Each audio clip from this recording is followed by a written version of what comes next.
출애굽기 1장. 야곱과 함께 각자 자기 가족을 데리고 이집트로 내려간 이스라엘의 아들들은 다음과 같다. 르우벤, 시므온, 레위, 유다, 이사갈, 스불론, 베냐민, 단, 납달리, 갓, 아셀. 야곱의 자손은 이미 이집트에서 살고 있었던 요셉까지 모두 70명이었다. 세월이 흘렀다. 요셉과 그의 형제들, 그 시대에 살았던 사람들은 모두 죽었다. 그 사이 이스라엘 자손은 엄청나게 불어나 그 수가 아주 많아졌다. 이집트 땅이 온통 그들로 가득 찰 정도였다. 새로운 왕이 이집트를 다스리게 되었다. 그는 요셉이 어떤 사람이었는지 알지 못했다. 그 왕이 이집트 백성들에게 말했다. 이스라엘 사람들이 우리보다 수도 더 많고 힘도 더 세다. 우리는 그들을 지혜롭게 다루어야 한다. 그들의 수가 불어나면 그 수가 불어나지 않도록, 전쟁이 나면 그들이 우리의 적들과 합세하여 우리와 싸우지 않도록, 그래서 그들이 이 땅을 떠나가지 않도록 해야 한다. 이집트 사람들은 이스라엘 백성들에게 힘든 노동을 시킬 노예 감독관을 두었다. 이스라엘 백성들은 파라오를 위한 식량 창고인 비돔과 라암셋을 짓는 공사에 끌려나갔다. 이집트 사람들이 이스라엘 백성들을 압제할수록 이스라엘 백성들은 더 불어나고 더 번성했다. 이집트 사람들은 이스라엘 백성들 때문에 괴로웠다.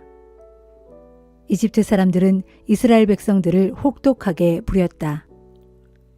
이집트 사람들은 벽돌 만들기와 밭에서 하는 모든 고된 노예의 일들로 이스라엘 백성들의 삶을 고통스럽게 만들었고, 온갖 힘든 일들로 이스라엘 백성들을 가혹하게 부렸다. 이집트 왕이 히브리 산파들에게 명령했다. 한 사람의 이름은 시프라였고 다른 한 사람의 이름은 부아였다. 이집트 왕이 말했다. 너희는 히브리 여인들의 해산을 도우면서 자리에 누운 그들을 잘 살펴보라. 만일 아들이 나오면 너희는 그 사내 아이를 죽여야 한다.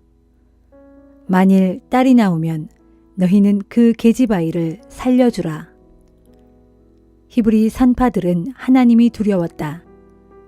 그래서 그들은 이집트 왕이 자기들에게 명령한 대로 하지 않고 사내 아이들의 목숨을 살려주었다. 이집트 왕이 그 산파들을 불러 그들에게 말했다. 너희들은 왜 이런 일을 했느냐? 너희들은 왜 사내 아이들의 목숨을 살려주었느냐? 산파들이 파라오에게 대답했다. 히브리 여자들은 이집트 여자들과는 다르기 때문입니다. 그들은 힘이 넘쳐 산파가 도착하기도 전에 아이를 낳아버립니다. 하나님께서 그 산파들을 보살펴 주셨다. 이스라엘 사람들은 수가 불어났고 아주 강해졌다. 그 산파들이 하나님을 두려워했으므로 하나님께서는 그들의 집안을 일으켜 세우셨다. 파라오가 온 백성에게 명령했다. 너희는 갓 태어나는 모든 히브리 남자아이는 다 강에 던지고 여자아이는 살려두라.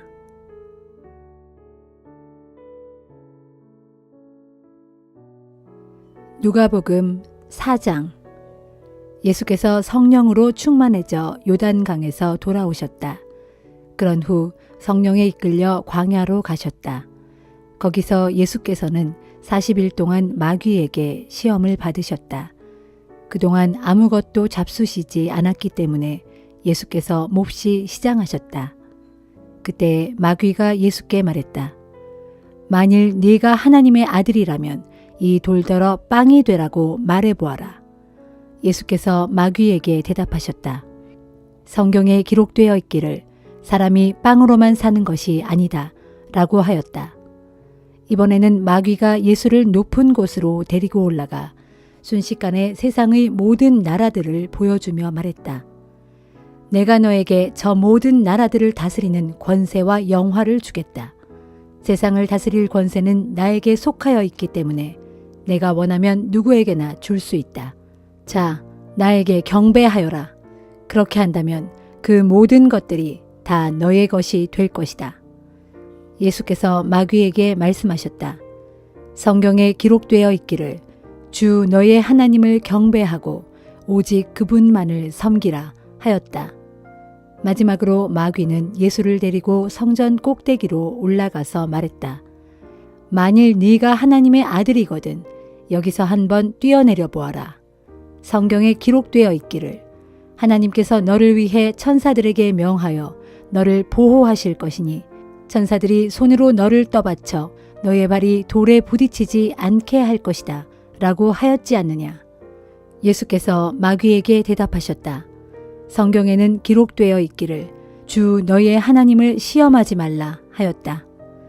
이처럼 마귀는 모든 시험을 끝마치고 적절한 시기가 올 때까지 다음 기회를 누리면서 당분간 예수를 떠나갔다.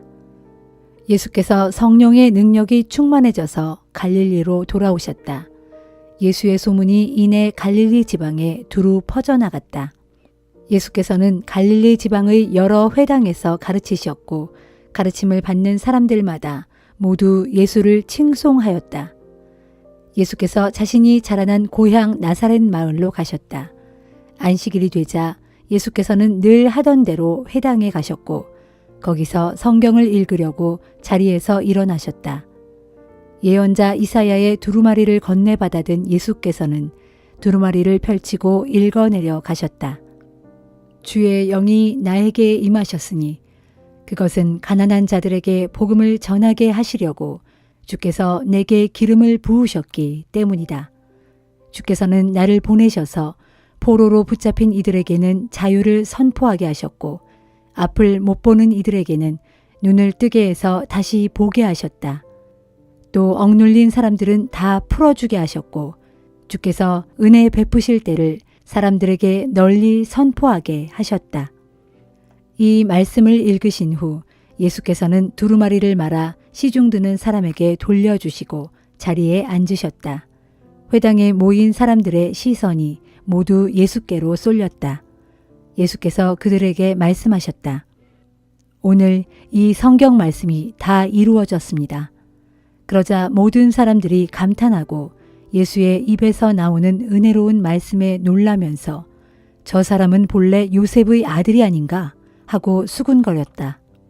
이에 예수께서 그들에게 말씀하셨다. 여러분은 분명 의사여 내 병이나 고쳐라 하는 속담을 내게 들이대며 가버나움에서 행했다는 기적을 이곳 당신의 고향 나사렛에서도 한번 해보시오 하고 말하고 싶을 것입니다. 그러나 내가 분명히 여러분에게 일러둡니다. 자기 고향에서 환영받는 예언자는 없습니다. 예언자 엘리야가 시돈 땅에 있는 사렙다 과부를 도운 일을 생각해 보십시오. 3년 6개월 동안이나 비가 오지 않아 온 땅에 기근이 계속되어 도움이 필요한 이스라엘의 과부들이 수두룩했지만 엘리야는 단지 이방인 과부 한 사람만을 도왔을 뿐입니다. 엘리사는 또 어떠했습니까? 이스라엘 땅에는 나병 환자들이 수두룩했는데도 그는 단지 수리아 사람 나아만을 고쳐주었을 뿐입니다. 회당에 있던 모든 사람들이 예수의 이 말씀을 듣고 잔뜩 화가 났다. 그래서 그들은 예수께로 몰려가 그를 동네 밖으로 쫓아냈다. 그리고는 예수를 벼랑으로 끌고 가서 아래로 밀쳐 떨어뜨리려고 하였다. 그러나 예수께서는 군중들의 한가운데를 헤치고 지나간 다음 그곳을 떠나가셨다. 예수께서 갈릴리 지방의 가버나움으로 가셔서 안식일에 회당에서 설교하셨다. 예수의 말씀이 워낙 독특하고 권위가 있어서 사람들은 모두 크게 놀랐다.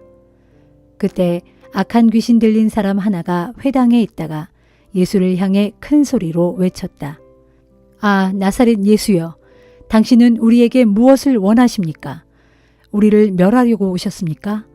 나는 당신이 누구인지 잘 압니다. 당신은 하나님께서 보내신 거룩한 분이십니다. 그러자 예수께서 엄히 꾸짖으셨다. 입 다물고 그 사람에게서 당장 나가라. 귀신은 사람들이 모두 지켜보는 앞에서 그 사람을 내동댕이 친 후에 떠나갔다. 그러나 그 사람은 아무 상처도 입지 않았다. 사람들은 크게 놀라서 서로 수군거렸다. 이건 도대체 무슨 가르침인가? 이분의 말씀에는 도대체 무슨 능력이 있기에 귀신까지도 복종하는가? 예수께서 행하신 이 일은 화제거리가 되어 삽시간에 온 지방으로 퍼져나갔다. 예수께서 회당을 떠나 시몬의 집으로 가셨다. 마침 시몬의 장모가 심한 열병을 앓고 있어서 사람들이 그녀를 고쳐달라고 예수께 청했다.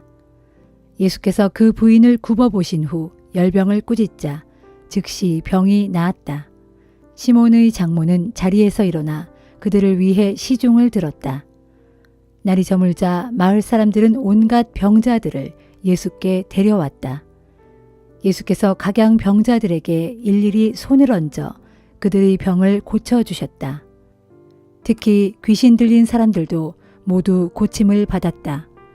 귀신들은 떠나가면서 아, 당신은 하나님의 아들입니다 하고 외쳤다. 귀신들은 예수가 그리스도인 줄 이미 알고 있었던 것이다. 하지만 예수께서는 그런 귀신들을 엄히 꾸짖어 그 말을 하지 못하게 하셨다.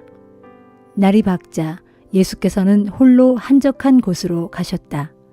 사람들이 사방으로 찾아 헤매다가 예수를 찾자 자기들을 떠나지 말아달라고 간청했다.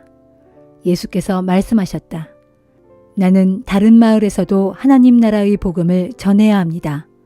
그 일을 위해서 하나님께서 나를 보내셨기 때문입니다. 그 뒤 예수께서는 유대의 여러 회당을 두루 다니시며 하나님 나라의 복음을 전하셨다.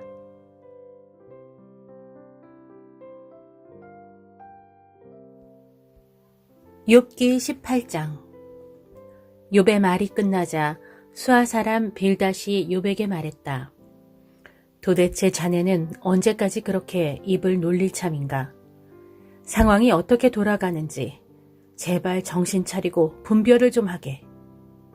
그래야 우리가 자네에게 제대로 말을 할 수 있지 않겠나. 자네는 어찌하여 우리를 짐승 같다고 생각하는가?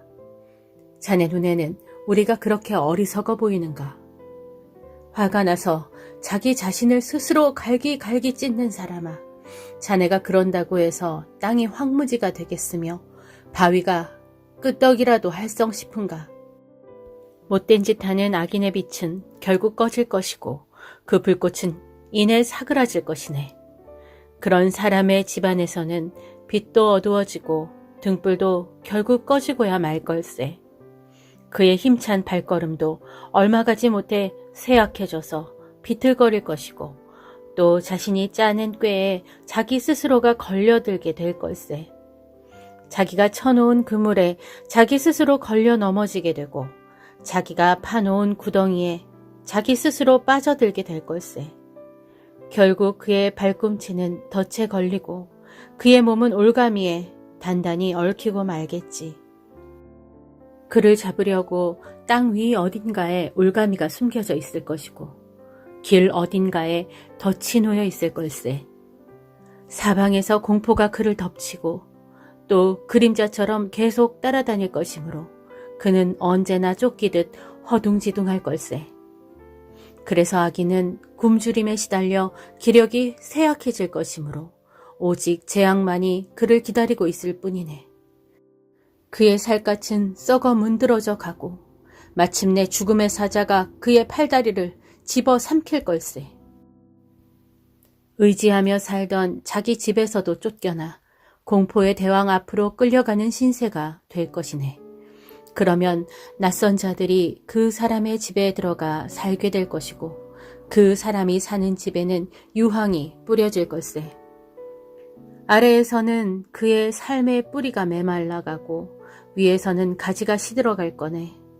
그러면 그를 기억하던 사람들은 이 땅에서 사라져 없을 것이니 땅 위 어디에서도 그의 이름을 부르는 자가 없을 걸세. 그는 밝은 데서 어두운 곳으로 쫓겨날 것이고 이 세상에서 추방당하게 될 걸세. 그는 자기 백성들 가운데 어떠한 자식이나 후손도 볼 수 없을 것이고 그의 집안에는 살아남은 자가 하나도 없을 걸세. 그렇게 되면 동쪽에 살든 서쪽에 살든 그의 종말에 관해 전해 듣는 자마다 모두가 크게 놀라고 겁에 질려 새파랗게 될 걸세. 악한 자의 집안은 반드시 이 같은 일을 당할 것이고 하나님을 알지 못하는 자가 사는 곳은 틀림없이 이렇게 되고 말 걸세.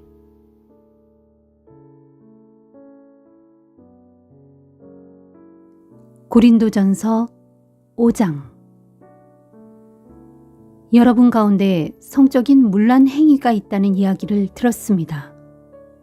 심지어 자기 아버지의 아내를 데리고 사는 일까지 있다고 하는데 그런 짓은 이방 사람들에게도 없는 일입니다. 그러고도 여러분이 잘난 체를 할 수가 있습니까? 크게 통탄하고 마음 아파하면서 그런 짓을 저지른 자를 여러분 가운데서 쫓아내야 하지 않겠습니까? 내가 비록 몸은 여러분과 떨어져 있지만 마음은 늘 여러분 곁에 있습니다. 나는 여러분과 함께 있는 것과 마찬가지로 그런 짓을 행한 사람을 이미 심판했습니다. 여러분이 우리 주 예수의 이름으로 모일 때 나도 영으로서 여러분과 함께하고 또한 우리 주 예수의 권능이 함께하므로 여러분은 그런 사람을 당장 사탄에게 넘겨주도록 하십시오. 그렇게 하는 까닭은 비록 그 사람의 육신은 멸망하더라도 그 사람의 영은 주의 날에 구원을 얻게 하기 위함입니다. 자랑이 많은 것은 좋지 않습니다. 여러분은 작은 누룩이 밀가루 반죽을 부풀리는 것을 알지 못합니까? 여러분이 누룩을 넣지 않은 새 반죽이 될 수 있도록 죄악의 묵은 누룩을 제거하십시오. 우리의 유월절 어린 양이신 그리스도께서 우리를 위해 희생 제물이 되셨으므로 사실 우리는 누룩 없는 사람들입니다. 그러므로 우리가 절기를 지키되 사악함과 해로움에 묵은 누룩이 들어간 빵으로 하지 말고 누룩이 들어가지 않은 성실함과 진실함의 빵으로 지키도록 합시다. 나는 앞서 여러분에게 써보낸 편지에서 성적으로 문란한 사람들과 어울리지 말라고 당부한 적이 있습니다. 그 말은 이 세상의 부도덕한 사람들이나 탐욕을 부리는 사람들이나 우상을 숭배하는 사람들 모두와 아예 상종도 하지 말라는 뜻이 아닙니다. 만일 그렇게 하려면 여러분은 이 세상 밖으로 나가야 할 것입니다. 하지만 이제 내가 성적으로 문란한 사람들과 어울리지 말라고 쓴 것은 스스로 신도라고 자처하면서도 성적으로 문란한 자나 탐욕을 부리는 자나 우상을 숭배하는 자나 남을 헐뜯는 자나 술꾼이나 사기꾼과는 어울리지 말고 그런 자들과는 음식도 함께 먹지 말라는 말입니다. 교회 밖에 있는 사람들을 판단하는 것은 내가 할 일이 아닙니다. 하지만 교회 안에 있는 사람들에 대해서는 여러분이 제대로 판단해야 마땅합니다. 교회 밖에 있는 사람들을 판단하는 일은 하나님께 맡겨두십시오. 그러나 여러분 가운데서 못된 짓을 저지르는 자는 여러분이 교회 밖으로 쫓아내십시오.